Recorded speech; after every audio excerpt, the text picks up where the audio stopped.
ভাই একটু দাঁড়ান তো, দাঁড়ান দাঁড়ান। কেমন আছেন ভাই? আলহামদুলিল্লাহ ভালো আছি। আপনি ভালো আছেন ভাইয়া? হ্যাঁ, আপনার বাসা কোথায় ভাই? অবস্থা বাজে দিচ্ছি ভাইয়া।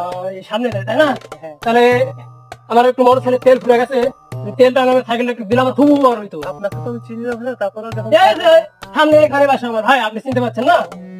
আচ্ছা ঠিক আছে যান, আমি তাড়াতাড়ি আসি। আচ্ছা আমি তাড়াতাড়ি আসবো, আপনি একটু মোটরসাইকেলটা দিয়ে গেলেন, তালটা দিয়ে আসেন। আচ্ছা এই সামনে এখানে গেলে আবার তেল পেয়ে যাবো। না, সে কখন গেছে সাইকেল নিয়ে, আমার সাইকেলটা নিয়ে বাসায় যাবো, এ পর্যন্ত তো সাইকেল না ফেরত এলো না। একটু তাড়াতাড়ি আসতে তাহলে আমি বাসায় ফেরত যেতে পারতাম আর কি।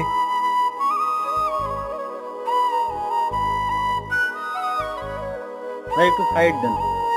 সাইড দিব মানে? গাড়িটা কার ভাইয়া? ভাই এটা আমার গাড়ি, যে চাবি আছে, গাড়ি আছে। গাড়ি আপনার, আমার থেকে সাইকেল নিয়ে গেল তেল নিতে গাড়ির, এটা আবার কেমন কথা হলো ভাইয়া? ভাই